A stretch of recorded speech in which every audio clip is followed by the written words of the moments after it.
Good morning, Ram Ram, नमस्कार, जय हिंद। मैं संदीप श्रीवास्तव स्वागत करता हूं आप सभी दाकड़ बच्चों का आपके अपने बेहतरीन और शानदार लर्निंग प्लेटफॉर्म रोजगार विद अंकित पर। जितने भी बच्चे मेरे साथ लाइव जुड़ते जा रहे हैं, एक बार फटाफट मेरे को बता दीजिएगा। ऑडियो वीडियो एकदम परफेक्ट है, क्लियर है, ओके है। और उसके बाद मेरे बच्चों क्लास को करते हैं स्टार्ट। और आज की क्लास में हम अपना टॉपिक भी कंप्लीट करेंगे जिसका नाम है फॉरेस्ट डिपार्टमेंट हरियाणा, यानी कि वन विभाग। बहुत सारी बातें मैं वन विभाग के बारे में आप लोगों को कवर करवा चुका हूं। हमने कुछ प्रजनन केंद्र पढ़े थे, जिसमें सारस प्रजनन केंद्र, तेंदुआ प्रजनन केंद्र, होग डियर प्रजनन केंद्र, रेड जंगल फाउल प्रजनन केंद्र, तितली संरक्षण पार्क मेरे बच्चों हमने पढ़ा। आज की क्लास में हम पेड़ पौधों से जुड़ी हुई बातें ही करेंगे।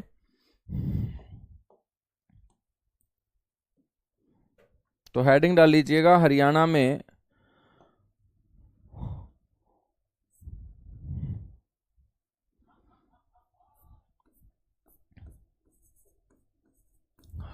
में वनाच्छादन और वृक्षाच्छादन।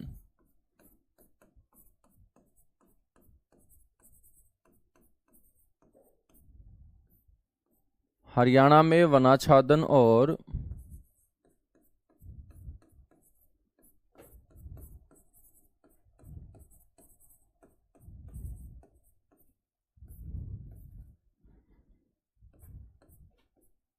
वृक्षाच्छादन।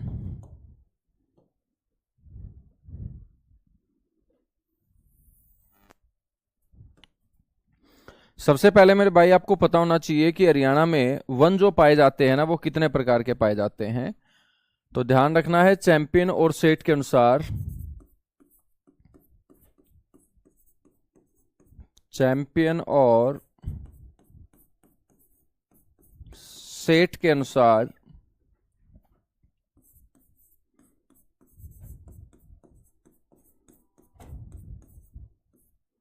बच्चों हरियाणा में मुख्यतः 5 प्रकार के वन पाए जाते हैं।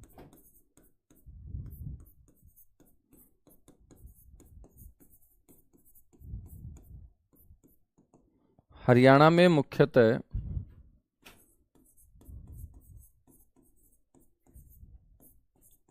5 प्रकार के वन पाए जाते हैं। और इन 5 प्रकार के वनों को 2 श्रेणियों में मेरे बच्चों बांटा गया है। तो ध्यान रखना है, 5 प्रकार के वन जिन्हें कितने वर्गों में रखा गया है, 2 कैटेगरी के अंदर 2 वर्गों में बांटा गया है।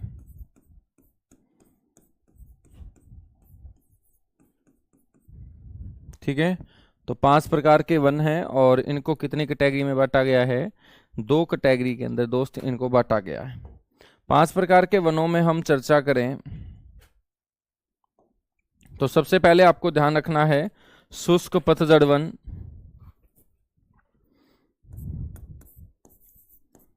शुष्क पतझड़ वन जहां पर बारिश कम होती है हरियाणा में। दूसरे नंबर पे बच्चों आएगा डाक वन। नाम याद रखने की जरूरत भी नहीं है, बस ये याद रख लेना कि कितने प्रकार के वन पाए जाते हैं। तो बच्चों 5 प्रकार के वन पाए जाते हैं। नमी वाले वन, डाक वन के बाद याद रखेंगे नमी वाले वन।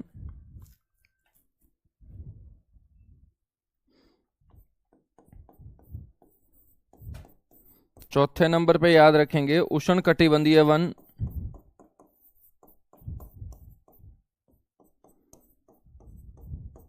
और दोस्त 5वें नंबर पे है शुष्क मरुस्थलीय वन।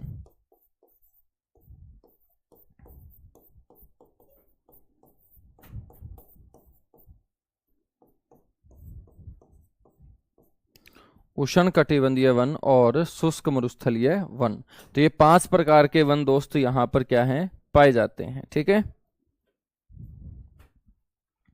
और इन 5 प्रकार के वनों को कितनी कैटेगरी में रखा गया है, इन 5 प्रकार के वनों को 2 कैटेगरी में रखा गया है।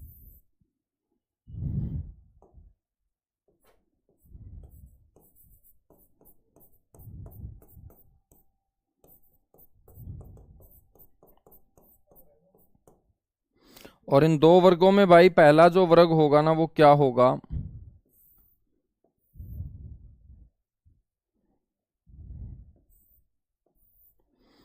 पहले वर्ग का नाम है उष्णकटिबंधीय शुष्क पतझड़ वन। उष्णकटिबंधीय को बोलते हैं हम ट्रॉपिकल, ट्रॉपिकल जोन बोलते हैं उष्णकटिबंधीय शुष्क पतझड़ वन। नाम से ही पता चल रहा है दोस्त कि शुष्क है तो बारिश कम होती होगी उस इलाके में। और दूसरे नंबर पे जो कैटेगरी है वो है उपोष्ण कटिबंधीय पाइन वन। पाइन का मतलब सदाबहार होता है।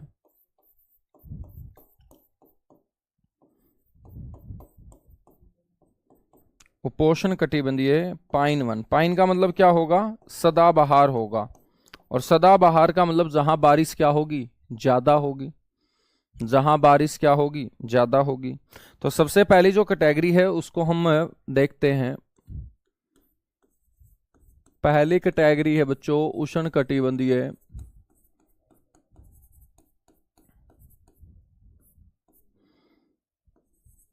शुष्क पतझड़ वन।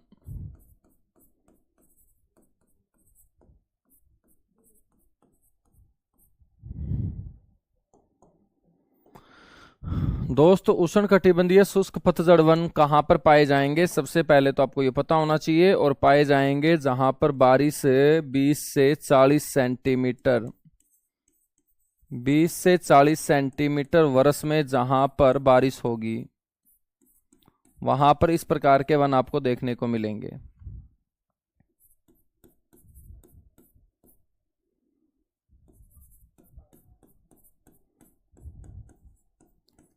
ठीक है। और इन पेड़ पौधों की खास बात क्या है कि ये अपनी पत्तियां जो है ना वो जल्दी गिराने का काम करते हैं।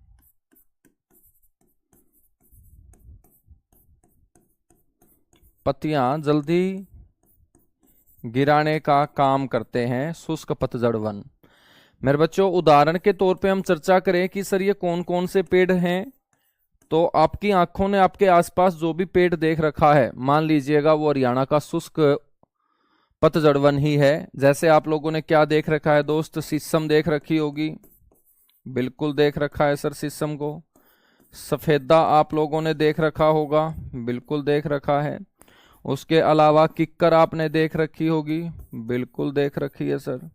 आम आपने देख रखा होगा। बिल्कुल देख रखा है सर। ठीक है। तो शीशम, किक्कर, सफेदा, आम, नीम एटसेट्रा, मतलब जो भी आप लोगों ने आपके आसपास से पेड़ पौधों को देख रखा है वो उष्णकटिबंधीय शुष्क पतझड़ वनों की कैटेगरी में आएंगे। ठीक है। दूसरी जो कैटेगरी है वो है यहां पर उपोष्ण कटिबंधीय पाइन वन।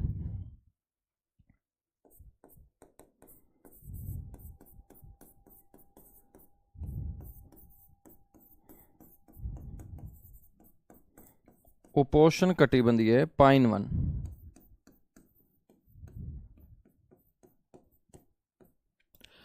उपोष्ण कटिबंधीय पाइन वन का मतलब है यहां पर सदाबहार वन। और सदा हरे भरे कब रहेंगे पेड़ पौधे? जहां बारिश ज्यादा होगी। और बारिश ज्यादा हरियाणा में कहां है? शिवालिक क्षेत्र में। तो मेरे भाई ये उन इलाकों में पाए जाते हैं जहां पर बारिश 100 सेंटीमीटर वार्षिक होगी। 100 सेंटीमीटर वार्षिक वर्षा वाले स्थानों पर हरियाणा में जो आपको पेड़ पौधे देखने को मिलेंगे वो आपके पाइन वन होंगे। और बारिश ज्यादा होती है कौन से क्षेत्र में? शिवालिक क्षेत्र में।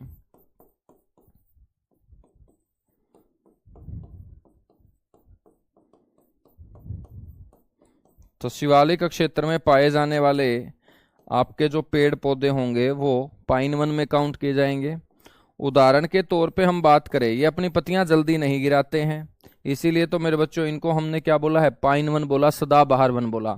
सदाबहार का मतलब ये नहीं होता कि वो सदा हरे भरे रहते हैं। कोई भी चीज सदा हरी भरी रह ही नहीं सकती दोस्त। लेकिन जो वन, जो पेड़ पौधे अपनी पत्तियां एक साथ नहीं गिराएंगे बच्चों, उन्हीं को हम यहाँ पर सदाबहार वन बोलेंगे। तो बात करें तो उदाहरण के तौर पे आपको याद रखना है, क्या क्या याद रखोगे? एक तो याद रखोगे आप लोग यहां पर साड़, याद रखोगे चीड़, याद रखोगे देवदार,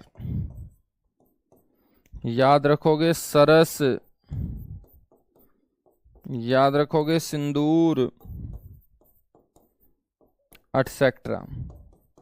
तो ये पौधे आपको नजर आएंगे दोस्त अपने उपोष्ण कटिबंधीय पाइन वन की कैटेगरी में। इसके अंदर हम बात करें तो चीड़ और जो देवदार है ना, तो चीड़ और देवदार सबसे ज्यादा हरियाणा के कौन से इलाके में पाया जाता है? मोरनी क्षेत्र में।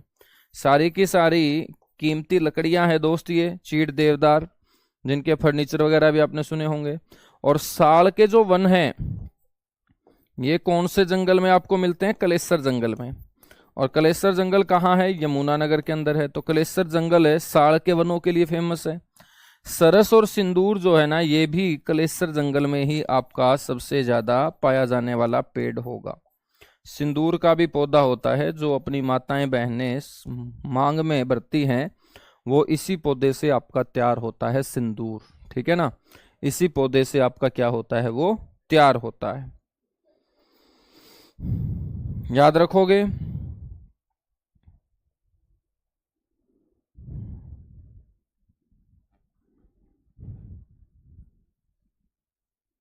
सर जी क्लास नहीं दिख रही है, क्लास तो सही चल रही है भाई। एक बार है ना आप एग्जिट हो जाओ, एग्जिट होके वापस आप एंटर करो एप्लीकेशन के अंदर। एग्जिट होके वापस आप एंटर कीजिएगा एप्लीकेशन के अंदर, तो आपको चलती हुई नजर आएगी। Good morning, good morning, good morning, good morning, good morning, good morning.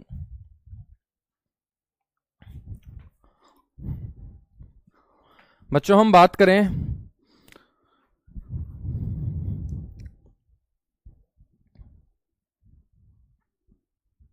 भारतीय वन अधिनियम 1927 की, तो ध्यान रखना है भारतीय वन अधिनियम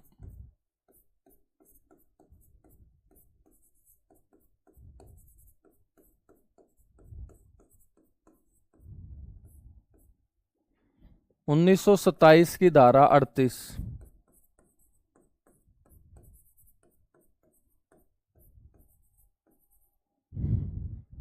के अनुसार हरियाणा में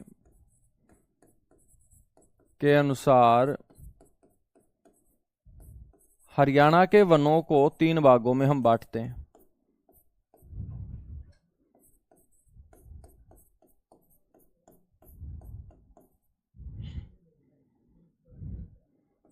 हरियाणा के वनों को कितने भागों में बांटा जाता है? 3 भागों में दोस्त बांटा जाता है।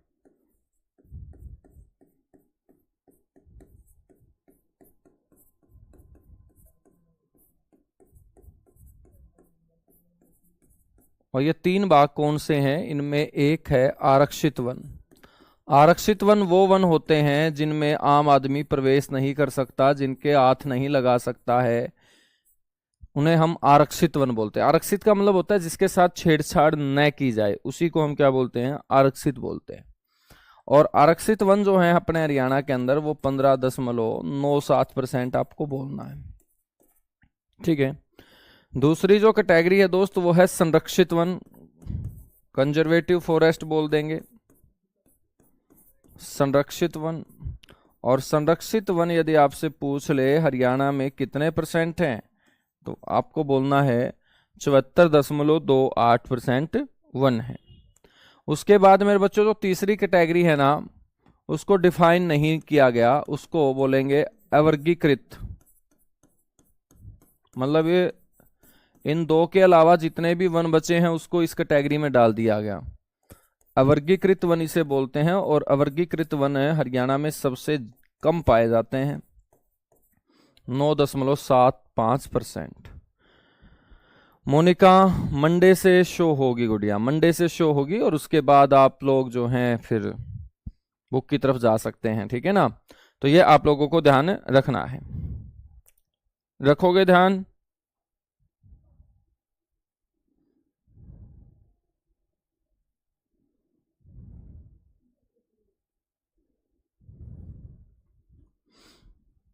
चलेगा। अब हम बात करते हैं मेरे भाई कुछ महत्वपूर्ण तथ्यों की। हेडिंग डाल दीजिएगा इंपॉर्टेंट फैक्ट्स। पेड़ पौधों से जुड़े हुए सारे के सारे जो अच्छा महत्वपूर्ण तथ्य से पहले मैं आपको बता देता हूं कि बच्चों जब अपने हरियाणा का गठन हुआ था ना, तो गठन के समय हमारे हरियाणा में 1% बहुत कम था, कम तो आज भी है।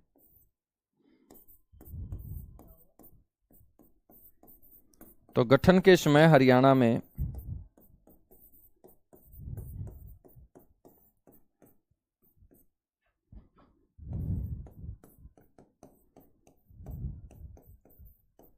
जो 1% था दोस्त, वो 3.9% था। ठीक है, गठन के समय हरियाणा में 1% जो था वो 3.9 था। लेकिन मैं बात करूं फॉरेस्ट सर्वे ऑफ इंडिया 2013 की,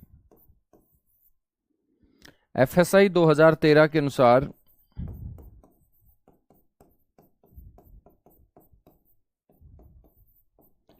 हरियाणा में वन और वृक्ष दोनों को हम जोड़ेंगे। अब वन का मतलब जंगल होता है और वृक्ष का मतलब सिंगल पेड़ जो आपने खेत में लगा रखा है, घर में लगा रखा है, तो उसको हम वृक्षों में काउंट करेंगे, ना कि वन में काउंट करेंगे। वनाच्छादन और वृक्षाच्छादन। तो एफएसआई 2013 के अनुसार हरियाणा में वनाच्छादन और वृक्षाच्छादन जो होगा वो कितने परसेंट? 6.65%। 6.65%। और जो अपनी राष्ट्रीय वन नीति 1988 आई, उसके अनुसार हरियाणा में वनों का जो प्रतिशत होना चाहिए वो कितना होना चाहिए दोस्त? तो आपको पता होगा राष्ट्रीय वन नीति 1988, और इस राष्ट्रीय वन नीति 1988 के अनुसार हरियाणा में जो 1% होना चाहिए ना, वो 20% होना चाहिए। हरियाणा में 1% जो है वो 20% होना चाहिए।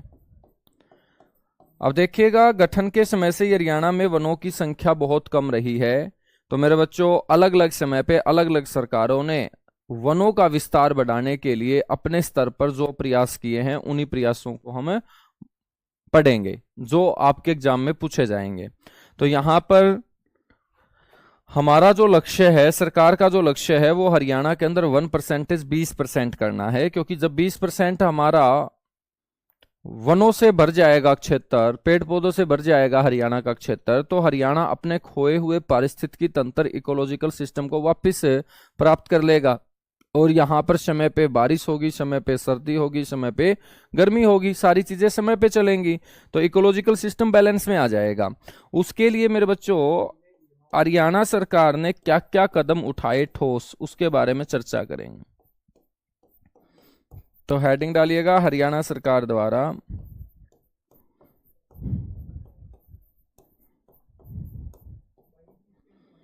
उठाए गए ठोस कदम।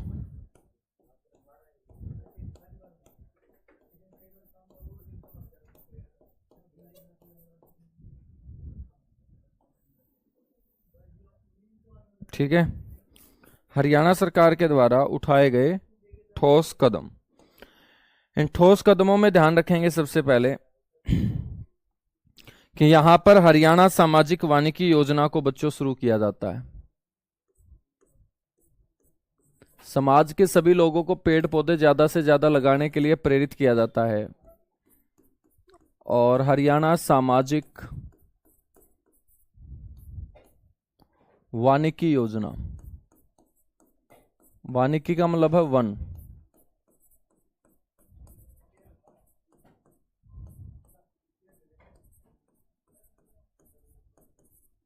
उन्नीस 1970 के अंदर भाई, ठीक है ना। उसके बाद हरियाणा में राज्य प्रदूषण नियंत्रण बोर्ड स्थापित किया जाता है। प्रदूषण के ऊपर लगाम लगाने के लिए, नियंत्रण करने के लिए, क्योंकि प्रदूषण से सबसे ज्यादा पेड़ पौधों को नुकसान पहुंचता है। तो हरियाणा राज्य प्रदूषण नियंत्रण बोर्ड, इसको बोलते हैं स्टेट पोल्यूशन कंट्रोल बोर्ड। ठीक है, 1974 के अंदर दोस्त इसकी स्थापना हुई थी। और ये आपका पंचकुला के अंदर स्थित है। पंचकुला में इसका मुख्यालय है स्टेट पोल्यूशन कंट्रोल बोर्ड का। मैं आपसे पूछूं कि पोल्यूशन जो होता है ना वो सबसे ज्यादा किससे होता है? आप बोलोगे कि सर जो पोल्यूशन होता है ना वो हवा के माध्यम से भी होता है और जल के माध्यम से भी होता है। हवा के माध्यम से भी होता है और जल के माध्यम से भी प्रदूषण होता है। तो उस प्रदूषण को कम करने के लिए मेरे बच्चों कुछ अधिनियम जो है ना वो पारित किए जाते हैं।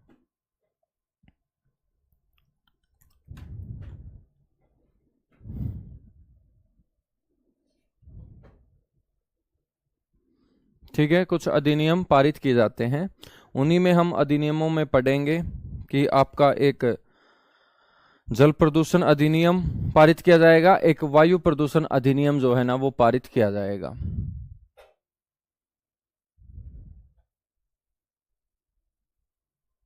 सर डबल आवाज आ रही है भाई, ऐसा तो नहीं है, पता नहीं अब आपकी साइड क्यों ऐसा इशू आ रहा है।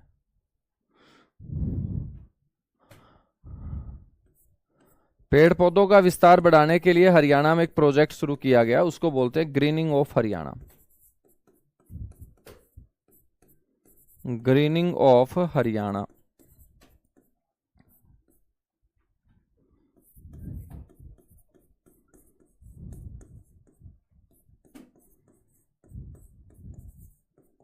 ग्रीनिंग ऑफ हरियाणा कार्यक्रम की शुरुआत की गई दोस्त। और ग्रीनिंग ऑफ हरियाणा कार्यक्रम जो शुरू किया गया वो 1989-90 के अंदर शुरू किया गया। पेपर में पूछ लिया जाता है कि इस ग्रीनिंग ऑफ हरियाणा कार्यक्रम का जो उद्देश्य है वो क्या था। तो हरियाणा अपना हरा भरा कब नजर आएगा? जब हम ज्यादा से ज्यादा अपने हरियाणा में क्या लगाएंगे? पेड़ पौधे लगाएंगे। तो उद्देश्य क्या रहा होगा इस प्रोजेक्ट का? उद्देश्य रहा है वृक्षारोपण, यानी कि ज्यादा से ज्यादा पेड़ पौधे लगाना। ग्रीनिंग ऑफ हरियाणा कार्यक्रम के बाद अरावली क्षेत्र के अंदर बच्चों पेड़ पौधे लगाए जाने शुरू किए गए।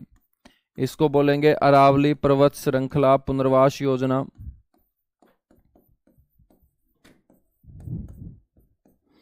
अरावली पर्वत श्रृंखला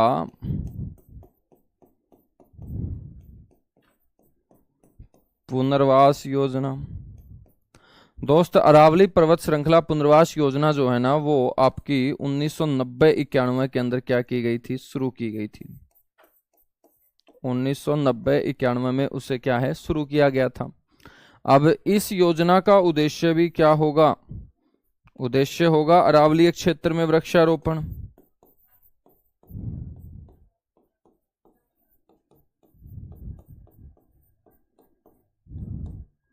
अरावली क्षेत्र में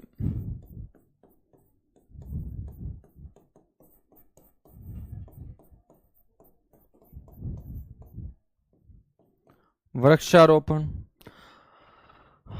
इसके बाद दोस्त यहां पर जो कार्यक्रम शुरू किया गया उसे हम बोलेंगे हरियाणा सामुदायिक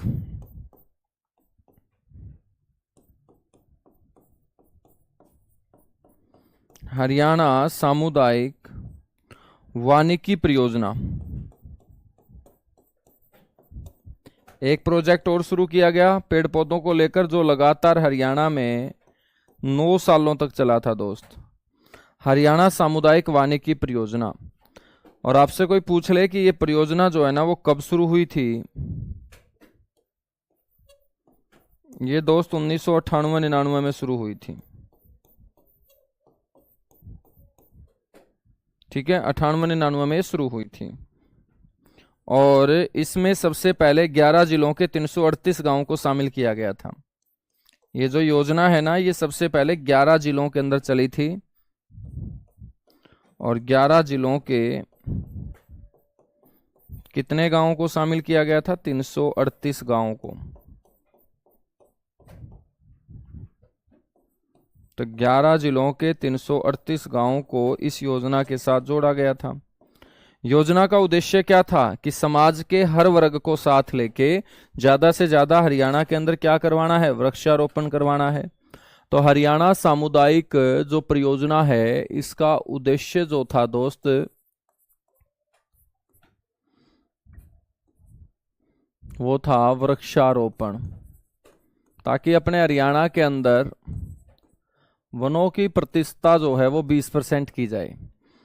हम बात करें जो ये योजना शुरू की गई थी, ये किसके सहयोग से? यूरोपीय संघ के सहयोग से।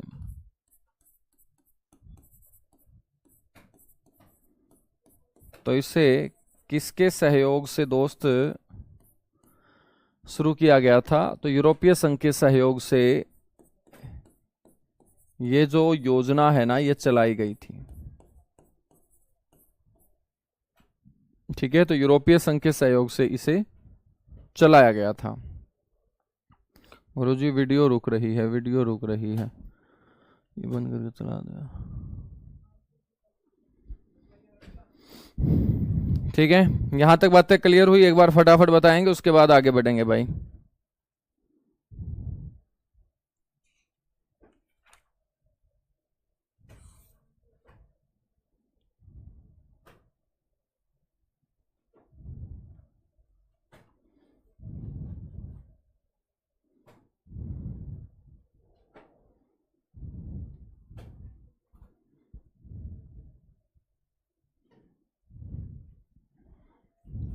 क्लियर है सारी चीजें? ठीक है मेरे भाई, ये जो योजना चली थी ना, ये 2006-07 तक चली थी। लगभग 9 सालों तक इसे चलाया गया था।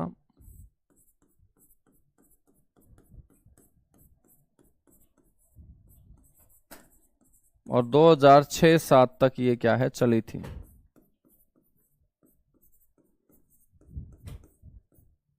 ठीक है ना, बहुत बढ़िया। उसके बाद जो योजना शुरू की गई उसको बोलते हैं कंडी योजना।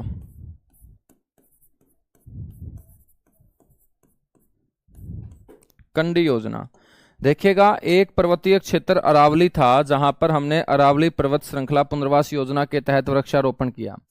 एक हमारा है बच्चों शिवालिक क्षेत्र, और शिवालिक क्षेत्र में वृक्षारोपण करने के लिए वर्ष 2003 में एक योजना शुरू की गई दोस्त, उसको हम बोलते हैं कंडी योजना। तो कंडी योजना का जो उद्देश्य रहा है वो क्या रहा है? शिवालिक क्षेत्र में वृक्षारोपण। शिवालिक क्षेत्र में क्या करना है? वृक्षारोपण करना है। ठीक है, तो शिवालिक क्षेत्र में वृक्षारोपण। कंडी योजना के बाद हम बात करेंगे, एक योजना चली वन वनस्पति योजना।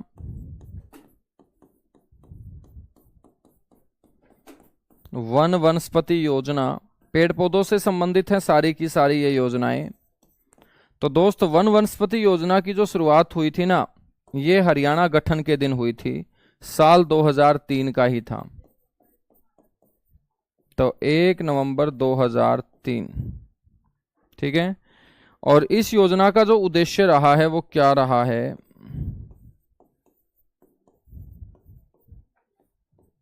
इस योजना का जो उद्देश्य रहा है वो क्या रहा है बच्चों? औषधीय पौधे लगाना। हरियाणा के अंदर जो पौधे लगाए जाएंगे इस योजना के तहत 2003 में जो शुरू हुई थी, वो आपके कौन से पौधे होंगे? औषधीय पौधे होंगे। ये योजना जो संबंधित रहेगी ना, ये औषधीय पौधों से संबंधित रहेगी।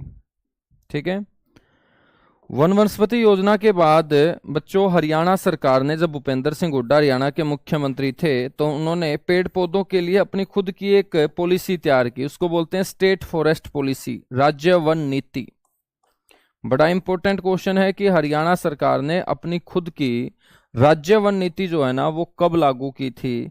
तो बच्चों ध्यान रखना है, हरियाणा राज्य ने अपनी खुद की फॉरेस्ट पॉलिसी 2006 के अंदर लागू की बच्चों।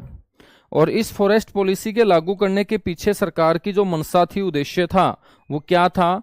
उद्देश्य था कि अपने हरियाणा का जो वन और वृक्षों का विस्तार 6.65 मैंने बताया, उसको बढ़ाकर कितना करना है? 20% करना है। ठीक है, तो इसका जो मेन उद्देश्य था फॉरेस्ट पॉलिसी का, वो क्या था कि प्रदेश में वन और वृक्षों का जो विस्तार है,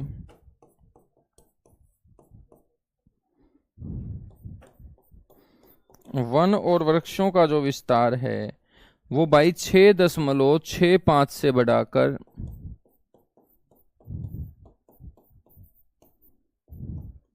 कितना करना है? 20%।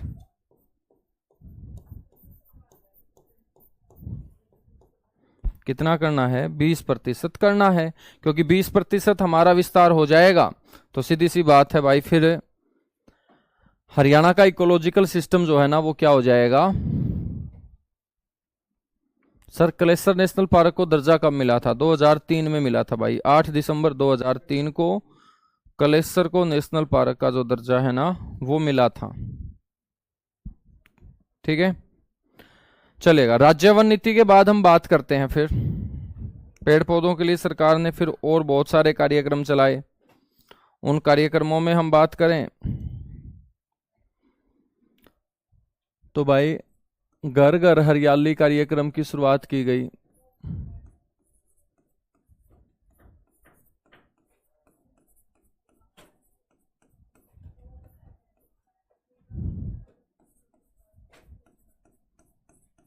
घर घर हरियाली कार्यक्रम, ठीक है। और ये घर घर हरियाली कार्यक्रम जो चलाया गया था दोस्त, ये 2015 के अंदर, जब मनोहर लाल खट्टर हरियाणा के मुख्यमंत्री थे तो उन्होंने भी चिंता जताई थी कि भाई हरियाणा के अंदर पेड़ पौधों की संख्या बहुत कम है और सभी हरियाणा वाले यदि हम एक एक पौधा भी लगा देंगे तो लगभग हमारी जनसंख्या 3 करोड़ के पास जा पहुंची है। तो इस कार्यक्रम के तहत प्रत्येक व्यक्ति को एक एक पौधा लगाने के लिए प्रेरित किया गया और जब एक एक पौधा लगा देता तो लगभग 3 करोड़ पौधे इस योजना, इस कार्यक्रम के तहत बच्चों हरियाणा में लग जाते। तो इसका जो लक्ष्य था कार्यक्रम का वो था 3 करोड़ पौधे लगाए जाना।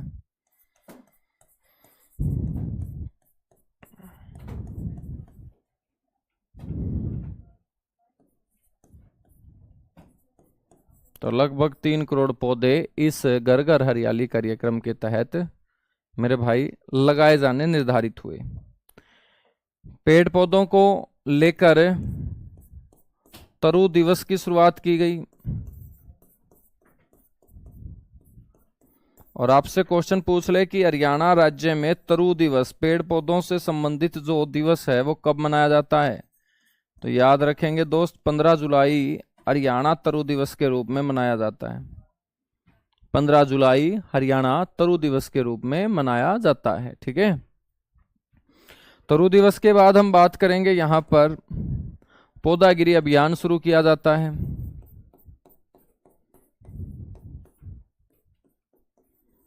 पौधागिरी अभियान। और मेरे बच्चों पौधागिरी अभियान की जो शुरुआत हुई वो शुरुआत हुई 15 जुलाई 2018 को। गुरुग्राम से मनोहर लाल खट्टर ने इस अभियान को शुरू किया।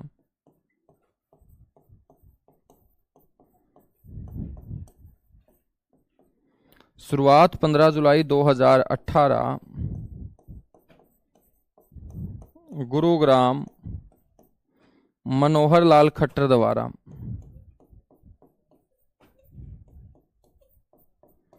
और इस अभियान के अंदर क्या किया गया? इस अभियान के अंदर दोस्त स्कूलों के बच्चों को शामिल किया गया।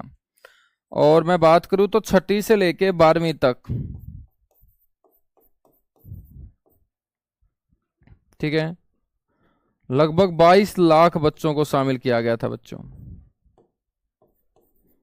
और बच्चों को बोला गया कि आपको एक पेड़ लगाना है, चाहे आप वो अपने टीचर के नाम पे लगाओ, अपने माता के नाम पे, पिता के नाम पे, दादा के नाम पे, दादी के नाम पे, किसी फ्रीडम फाइटर के नाम पे। और 3 वर्षों तक उस पौधे को लगाकर आपको देखभाल करनी है। और 3 वर्ष तक देखभाल करने की एवज में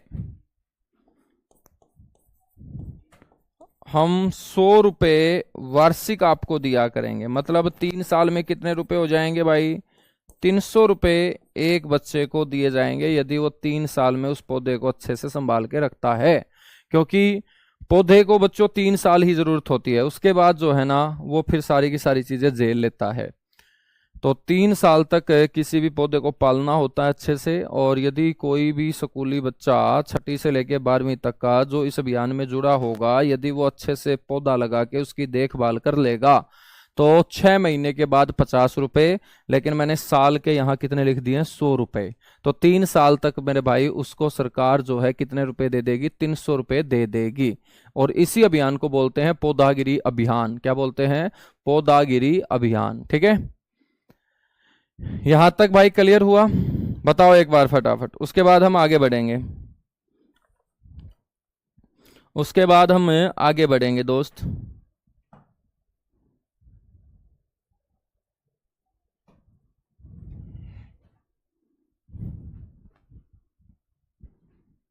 चलेगा। उसके बाद आपने देखा होगा कि कोविड आया, कोरोना आया, ऑक्सीजन की कमी हुई। ऑक्सीजन की कमी हुई तो लोगों को पेड़ पौधों की इंपॉर्टेंस याद आई, क्योंकि भाई ऑक्सीजन तो पेड़ पौधे ही देंगे ना।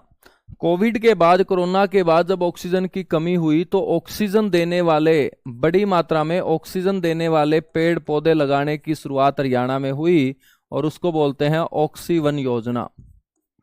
ऑक्सीवन योजना। और इस योजना के तहत 5 प्रकार के वो पौधे लगाए गए जो सबसे ज्यादा ऑक्सीजन देते हैं, जैसे आपका मेरे भाई पीपल है, बरगद है, अशोक का पेड़ है, नीम का पेड़ है। तो ऑक्सीवन जो योजना है ना, ये 5 जून 2021 शुरुआत इसकी करनाल से हुई भाई, क्योंकि पहला ऑक्सीवन कहां पर स्थापित किया गया? करनाल में।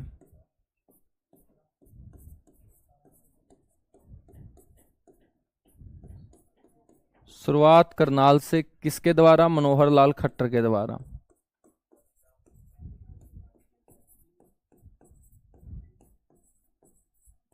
और कल सुबह अपनी क्लास जो होगी ना, वो यूट्यूब चैनल के ऊपर होगी 10 बजे, ठीक है? इसी टाइम, सॉरी 9 बजे। तो 9 बजे आप सुबह जो इस वीक हमने पढ़ा है उसकी मैं प्रैक्टिस आपको करवा दूंगा, ठीक है ना? इस वीक जो हमने पढ़ा है ना, उसकी प्रैक्टिस के लिए एक दिन हम रख लेते हैं। तो तुम जल्दबाजी मत करो, सारा सिलेबस हो जाएगा। बस जितना करवाता हूं ना, उसको लपेटते जाओ। यदि वो आप छोड़ते जाओगे फिर काम नहीं बनने वाला, फिर काम नहीं बनने वाला, ठीक है?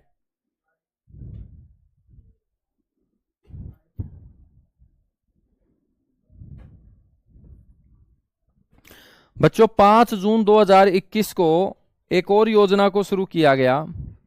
मैंने बोला ना कि जब कोरोना आया तो पेड़ पौधों की तरफ ध्यान ज्यादा गया। तो ऐसे पेड़ पौधे जो अच्छी उम्र लिए बैठे थे, लंबे टाइम से मेरे बच्चों वो लगे हुए हैं, तो उन बड़े पेड़ पौधों की संभाल रखने के लिए एक योजना शुरू की गई, उसको बोलते हैं प्राण वायु देवता पेंशन योजना।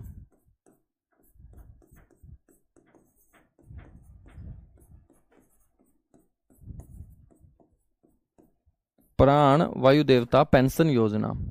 तो बच्चों इस योजना की शुरुआत भी 5 जून 2021 को ही हुई, और मनोहर लाल खट्टर के द्वारा ही मेरे भाई इसको क्या किया गया? शुरू किया गया, ठीक है?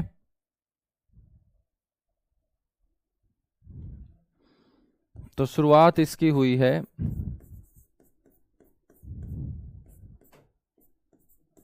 5 जून 2021।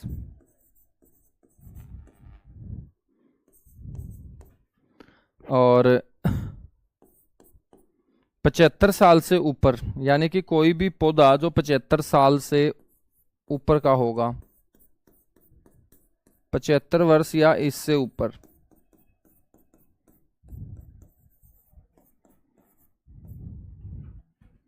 पौधे की देखभाल हेतु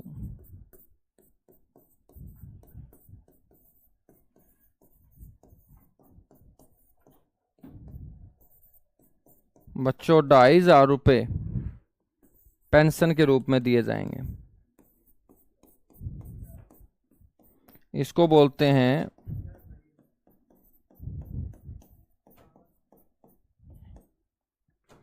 प्राणवायु देवता पेंशन योजना, ठीक है ना? प्राणवायु देवता पेंशन योजना दोस्त, इसे हम बोलते हैं, ठीक है?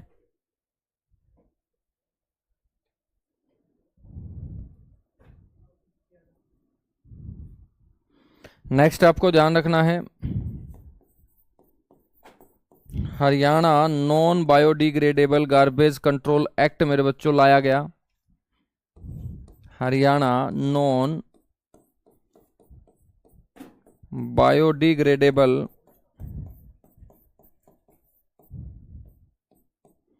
गार्बेज कंट्रोल एक्ट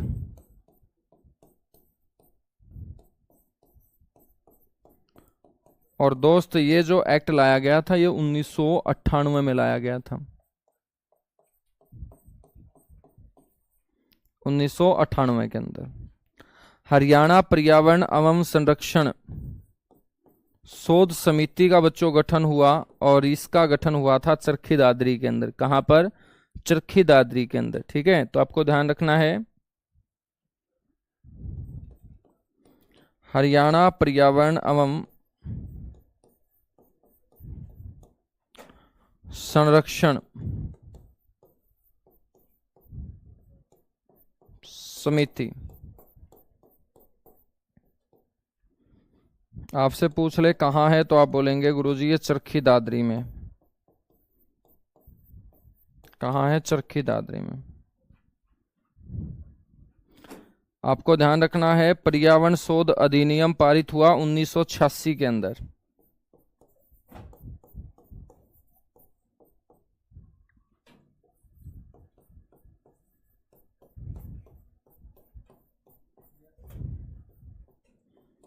पर्यावरण शोध अधिनियम जो है ना दोस्त, वो कब पारित हुआ? 1986 के अंदर ये पारित हुआ था।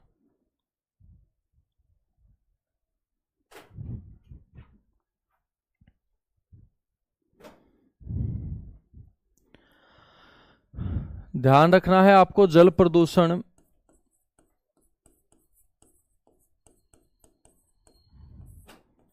नियंत्रण एवं निवारक अधिनियम।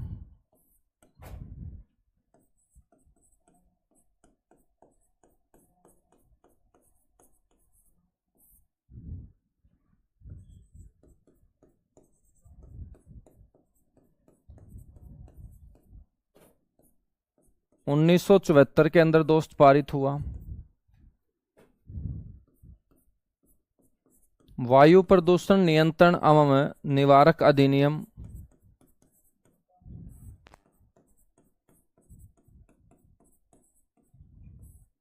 वायु प्रदूषण नियंत्रण एवं निवारक अधिनियम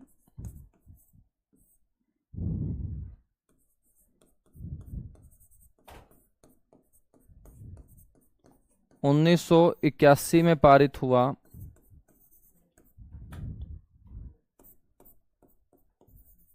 ध्वनि प्रदूषण, क्योंकि प्रदूषण तो बच्चों साउंड पोल्यूशन बोलेंगे इसको।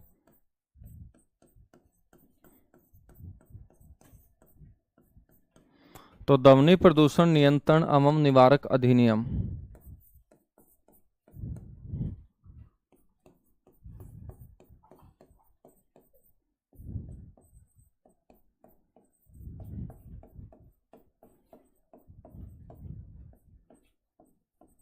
ठीक है बच्चों, ये 2003 के अंदर पारित हुआ था। कब पारित हुआ था? 2003 के अंदर। सर वीडियो प्रॉब्लम है भाई, वीडियो प्रॉब्लम है तो टेक्निकल टीम जरूर ध्यान दे। पिछले 2-3 दिन से बच्चों को इशू आ रहे हैं। ठीक है, और टेक्निकल टीम से रिक्वेस्ट है कि फटाफट बच्चों के लिए ये ठीक किया जाए।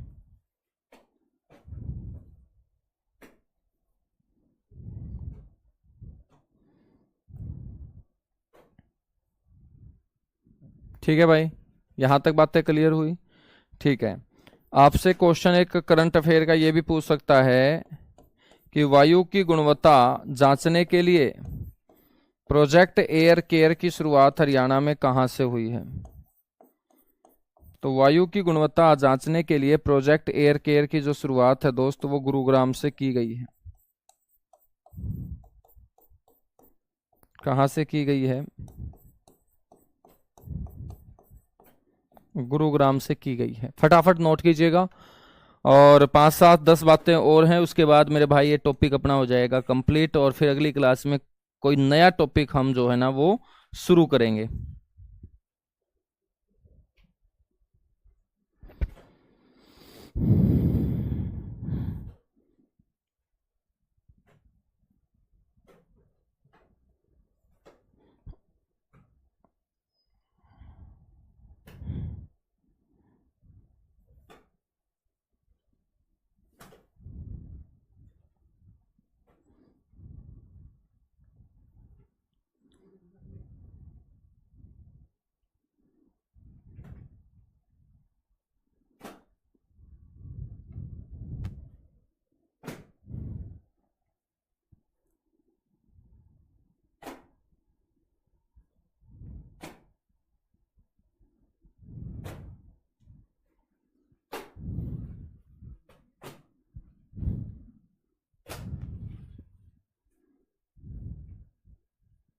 ठीक है भाई, चलेगा। अब हम पेड़ पौधों के बारे में बात कर लेते हैं कि सबसे ज्यादा जो पेड़ पौधे हैं हरियाणा में वो कहाँ पाए जाते हैं।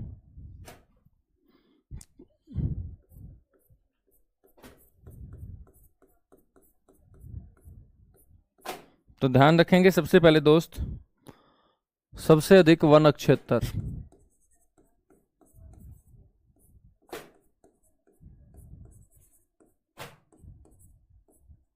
तो सबसे अधिक वन क्षेत्र जो है उसमें पहले नंबर पे आएगा पंचकुला, दूसरे नंबर पे आएगा दोस्त यमुनानगर,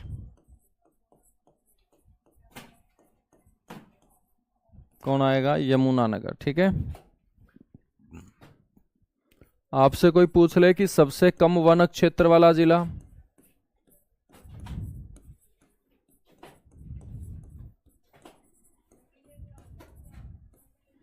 तो सबसे कम जो वन क्षेत्र होगा वो आपका कहाँ होगा, पलवल के अंदर।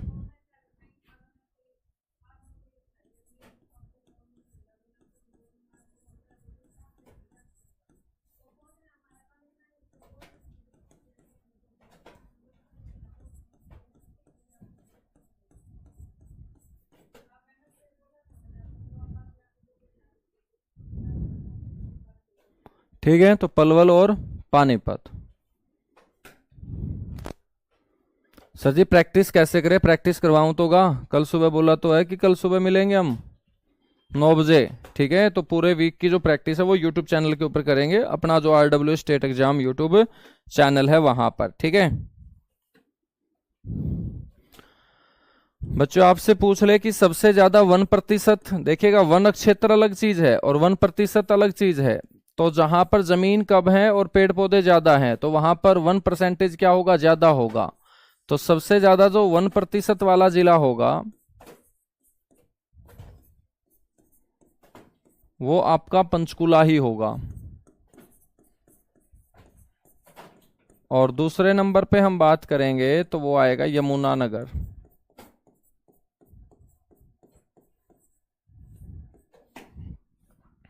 ठीक है ना, हम बात करें सबसे कम 1% की,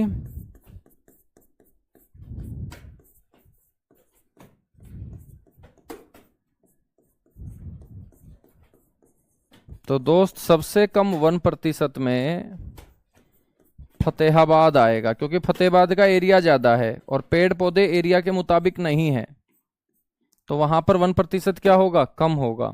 तो सबसे कम 1% होगा फतेहाबाद के अंदर और दूसरे नंबर पे आएगा पानीपत के अंदर।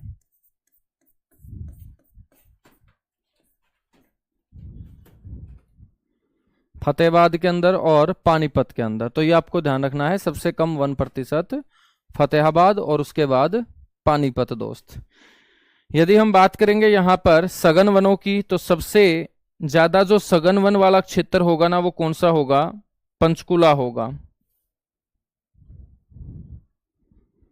यदि हम बात करें सघन वन सबसे ज्यादा, सघन वन वाले जो जिले होंगे ना, तो सघन वन क्षेत्र वाले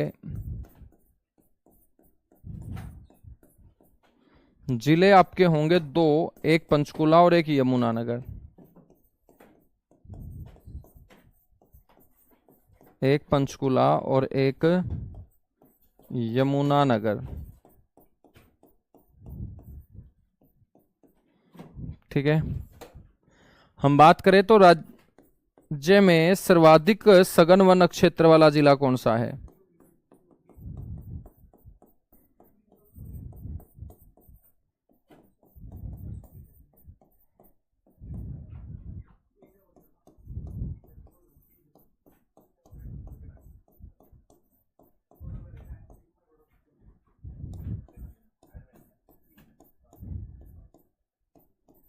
दोस्त वो यमुनानगर होगा। ठीक है, आपसे पूछ ले कि हरियाणा में सबसे ज्यादा झाड़ियों का विस्तार कौन से जिले में है,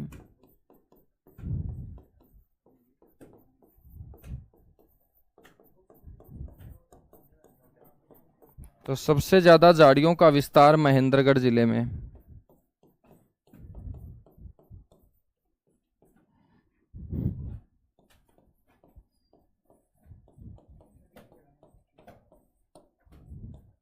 ठीक है।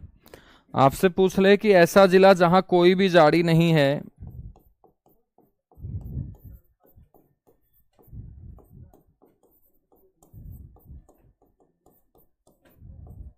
ऐसे जिले जहां पर कोई झाड़ी नहीं है।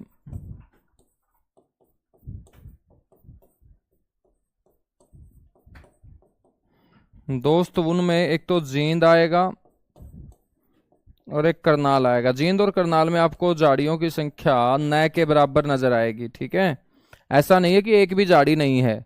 तो मेरे बच्चों, यदि सुबह हम ढूंढने निकलेंगे तो एक झाड़ी तो निकाल लाएंगे, क्योंकि हरियाणा वाले हैं, जब ढूंढने निकलते हैं तो कुछ ना कुछ तो हासिल करके आएंगे ही आएंगे।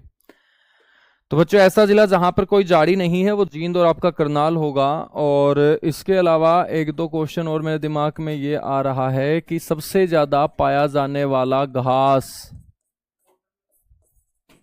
हरियाणा में सबसे ज्यादा पाया जाने वाला घास, तो सबसे ज्यादा पाया जाने वाला घास कौन सा होगा दोस्त?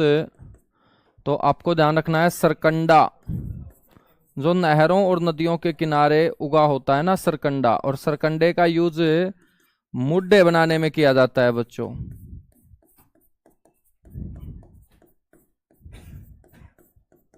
तो इसका उपयोग किस में किया जाता है? मुड्डे बनाने में इसका उपयोग किया जाता है, सरकंडे का। अब सबसे ज्यादा पाया जाने वाला घास ये है, तो आपसे पूछ लूं सबसे ज्यादा पाया जाने वाला पेड़ कौन सा है हरियाणा में?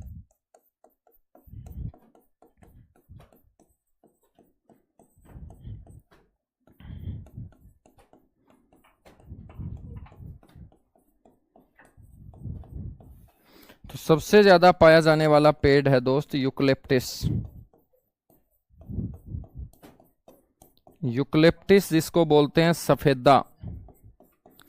और सफेदे की गुणवत्ता में सुधार लाने के लिए एक सफेदा संवर्धन केंद्र भी खोला गया है बच्चों हरियाणा में। इसको बोलते हैं कलोनल सफेदा संवर्धन केंद्र। सफेदे की गुणवत्ता में सुधार लाने के लिए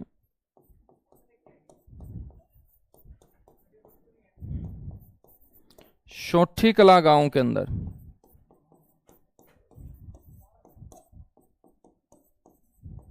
और ये शोठी कला गांव है दोस्त कुरुक्षेत्र जिले का। ठीक है ना। सघन वन का मतलब क्या होता है? सघन वन का मतलब होता है बिल्कुल पास पास वन। ठीक है, जहां पास पास पेड़ होंगे ना उसको सघन बोलते हैं। डेंसिटी के अकॉर्डिंग हम बात कर रहे हैं यहाँ, डेंसिटी के अकॉर्डिंग हम बात कर रहे हैं। ठीक है ना, तो डेंसिटी के अकॉर्डिंग हम यहां बात कर रहे हैं। समझ में आई बात भाई? ठीक है, तो आज अपना ये टॉपिक होता है दोस्त कंप्लीट, और नेक्स्ट क्लास में हम नया टॉपिक शुरू करेंगे। ठीक है, तो लगभग 3-4 टॉपिक अपने रहते हैं, 3-4 टॉपिक अपने रहते हैं। और इन 3-4 टॉपिक के बाद हम हरियाणा के जिले जो है ना 22 के 22 वो पढ़ना स्टार्ट करेंगे। तो जो नया बच्चा जुड़ा हुआ है तो उसको मैंने ज्योग्राफी सबसे पहले पढ़ा दी है, तो उसको ये लगेगा कि यार सारी की सारी हरियाणा जी की ऐसी ही चलेगी क्या? तो मेरे भाई सारी की सारी ऐसी नहीं चलेगी। इस ज्योग्राफी पार्ट के कंप्लीट होते ही मैं आपको थोड़ा सा रेस्ट दूंगा, आपके दिमाग को भी रेस्ट मिलेगा, और हम फिर चर्चा करेंगे 22 के 22 जिलों की। जब 22 जिलों में आप चारों दिशाओं में घूम जाओगे तो उसके बाद फिर मैं आपको पॉलिटी, आपको हिस्ट्री, ये जो है वो कराने का काम करूंगा। ठीक है, तो आज के लिए इतना सा ही, बाकी हम मिलेंगे मेरे भाई नेक्स्ट क्लास में। चलेगा, थैंक यू।